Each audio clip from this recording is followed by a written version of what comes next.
Now, marriage, just like any other institution, everybody that is going into marriage, you're going into an institution that you have little or no idea about. Forget about what you read in books. Forget about the tape that you listen to. But you listen to all of those things, and every time you listen to it, people tell you about their experiences. That is all you hear when you pick marriage. I'm not saying books and tapes about marriages are wrong. No, it's good because it gives you an idea of what you're about to venture into. But I'm trying to let you know that no one has ever really experienced it except the person who tried it. And for some people who are married, divorced, got married again and divorced, every time you got married and you got divorced, you find out that you are getting into another marriage with somebody that is different and somebody that you didn't know before. So most of the time you look at, see if the experience you have had over the years isn't paying off. Not necessarily that it's not paying off, but because you are coming into a new relationship and into a life with this person, you have to start all over again. All right, you have to start all over again. And one of the key things that is meddling with marriages and breaking homes today, it's because we have refused to allow our minds to be transformed. The moment you come into a new life with somebody else, both of you have to understand that you are coming from a different cultural and social background. You have never lived with this person before. Even though you guys grew up in the same community or in the same neighborhood together, you have never actually lived under the same roof before. You were schooled differently in terms of home bringing. You were schooled differently from this other person. And so what this other person knows to be true might be false where you're coming from. The principles that this other person has been introduced to or has been exposed to, might be foreign to you. Now, what that means is that as we come together, what marriage is supposed to be, we are supposed to allow ourselves to be transformed. And so when we come together as married couple, knowing fully well that we are stepping into waters that are very, very deep, going into this thing firsthand, we have to understand that this is something that we have never done before. So we have to allow our minds to be transformed. You have to be strong enough to allow your partner flourish in the area where they know best. Flourish in the things that they know best. Now, this is where the whole twist comes in, because sometimes you are doing something the way you are being taught to do it. And I'm also doing things in the way that I've been taught to do it. But the way that I've been taught to do what I am doing is hurting you. Okay? It's hurting you. And the way you are doing things and you think is the right way is also hurting me. So it doesn't necessarily mean that what you're doing is wrong. But it's hurting me because I have been taught to receive something a different way. And you have been taught to receive something a different way. And so it is hurting me in ways that you cannot imagine. And this is why I talk about communication all the time. Because when we sit down and we begin to communicate and we begin to learn our behavior, one of the things I have to learn, or couple have to learn, is that how do I stay under the same roof and gives you the freedom, to express yourself? How do I allow you to express that freedom without me seeing it as a challenge? How, is it comfortable? Why is it going to be comfortable for you to allow me express certain freedoms too, without you considering it to be a problem? And I say this because this is why the Word of God is very, very important. Because no matter the level at which we decide to express that freedom or to express ourselves, when we are tied and under the boundaries of the Word of God, there are limits to the things that we can do, all right, to express that freedom. And those are the limits that the Word of God sets around us. And so sometimes we come in and we get married to this person, and this person is coming in with a different lifestyle and a different concept. And if you bring your concept of how your mom run her family, when you bring those concepts into your marriage, it might not work because the man that you married is not your dad. And so this is where the twist is, because you're coming in with a different ideology.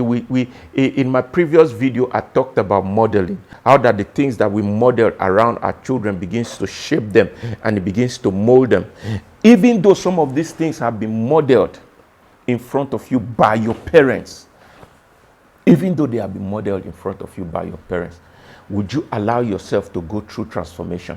When you get into your house, one of the surprising things you will notice is that when you start applying some of these principles, they might not work. They might not work because you are in a different environment. They might not work because you're marrying a different person. The person you're marrying is not your dad. The person you're marrying is not your mom. So those principles might not work. And so this is where you allow yourself to change. This is where you allow yourself, to be transformed. And so this is where love and sacrifice comes into play, because now I am bringing in a principle from where I'm coming from, but this principle is not applicable here because this is a different person I'm married to, and this is a different environment that I've been exposed to. Now I'm bringing this principle here. And so when in one of my videos, I talk about how you compromise, that love allows us to compromise. So now you begin to compromise certain things just because you love that person. If where you are coming from,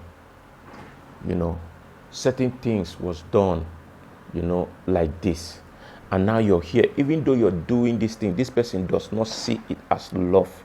This person does not see it as, does not feel, the affection from it. What you should do is to allow yourself to be transformed. How does my partner love this thing? It doesn't necessarily has to be the way my mom did it. It doesn't necessarily has to be the way my dad received it. But how does my partner receive what I am giving? I am here now. How is this thing I am doing that I think is right? How is it affecting my partner? Because whenever we come to a place in our life where we feel like we can no longer learn anymore, learning is what makes growth possible. By the time you learn, by the time you allow certain informations into your life, and you allow your mind to be transformed by such informations, those are the informations that takes you from level 1 to level 2 to level 3 to level 4 and so on and so forth. So when you get married and you come into your home and you do not allow certain things that you have been exposed to now to transform you, your marriage is definitely going to come to a halt. Because at every stages in your life, at every point, at every time in your marriage go through certain stages. And those stages and those transformations, they don't come easy. Sometimes it has to do with, fight. Have you ever noticed that whenever you fought with your partner, that you get introduced to certain things about them that you didn't know before? If you have ever fought with your partner and you reconcile with them, there are certain things you discover about your partner that you didn't know before. So that's another way to say that those fights are necessary. Because fight is a way that your partner tells you that this thing is not comfortable with me. Quarrel is a way that your partner tells you that this thing you're doing, I am not comfortable with it. Sometimes when we raise our voice and we talk, we are raising our voice to talk about things that are affecting us. Sometimes we have to raise our voice because we are looking for a way to be heard. It is not because we are trying to, lord ourselves over you. It's not because she's trying to, want to take your place as the man. Because sometimes when our women, they raise their voice at home, our ego is bruised as a man. We begin to tell ourselves that, why should my woman raise her voice at me? Why should my woman shout at me? But most of the time, if you think very, very well, you'll find out that what she is complaining about or screaming about, it started very, very minute. She didn't wake up one morning and began to scream at you. She didn't wake up one morning and began to yell at you. It started very minute. And when the change that she was expecting did not come, she had to raise her voice. She had to do something in order for you to be heard, in order for her to be heard. And now we see it as our ego being bruised most of the time, and we want to send them away. We want to send them away. Rather than sit down and take a time to analyze what she is saying. Analyze what she is saying. You know, I heard somebody say something one time. He said, maturity is when you can listen to another person's point of view without being offensive. What is this person really saying? What is this person really saying? Because there is difference between I don't like what you do from I don't like you. Most of the time, we just cannot take ourselves out of the picture, because in spite of what our partner is complaining about, all we can see is that our partner is insulting us. All we can see is that they don't have respect over us. All we can see most of the time is that they do not appreciate us. All right? So whenever you hear your partner scream, if you had a sore in your body and somebody touches that place where it hurts you, you really cannot explain the way you will react. The way you will react will tell me the intensity of the pain that you're going through. And so sometimes our partner is yelling at us. Rather than recognize the level of the intensity of pain our partner is going through, we pick offense. We pick offense. And we tell ourselves that they don't love us. We tell ourselves that they don't have respect for us. We begin to pack their bags and send them away. Go back to your mother. You don't have good home training.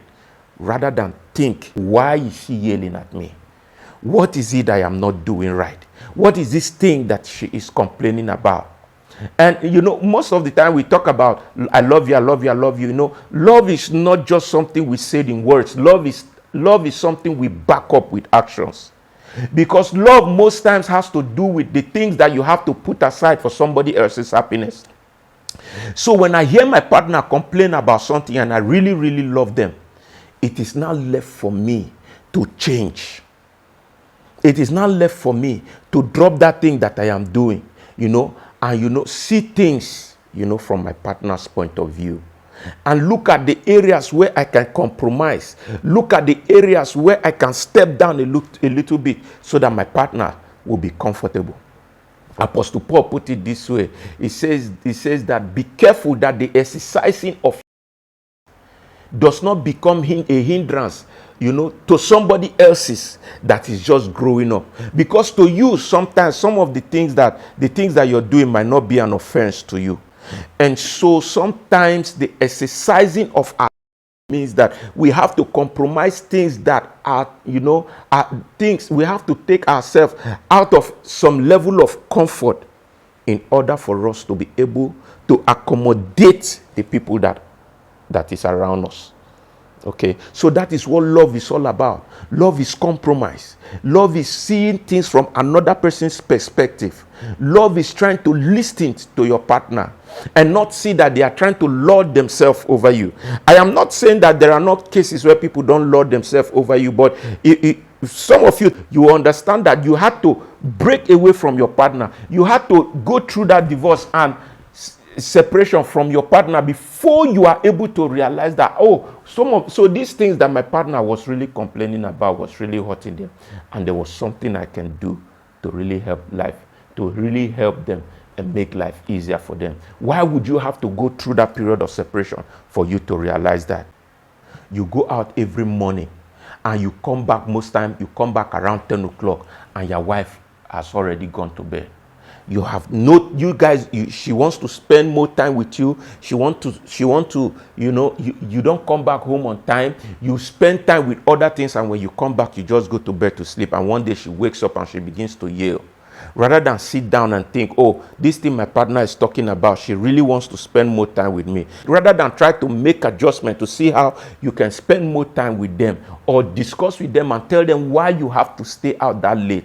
Give them a reason, let them know, let them understand why you have to stay out that late. You begin to complain that they don't have respect over you. You begin to complain that they want to become the man in the house. And so you pack their bags and you allow them to go. You allow them to go and you send them out of your house over an issue that you would have just sat down and discussed with them, over an issue that both of you would have just discussed and talked over.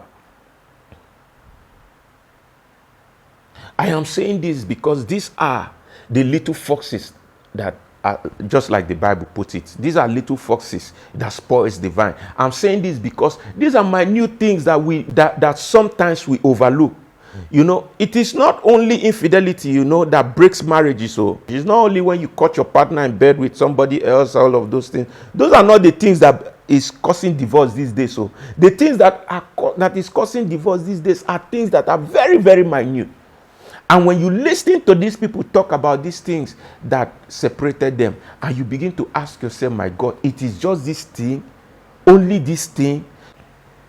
Another thing I have to advise young couple these days is that as you're going into marriage, one of the things you should understand is that the more you allow a problem to linger, the harder it is to resolve. And the more damage it is doing to your marriage. And so couples that are wise these days make a conscious decision not to go to bed without resolving an issue that is already on ground.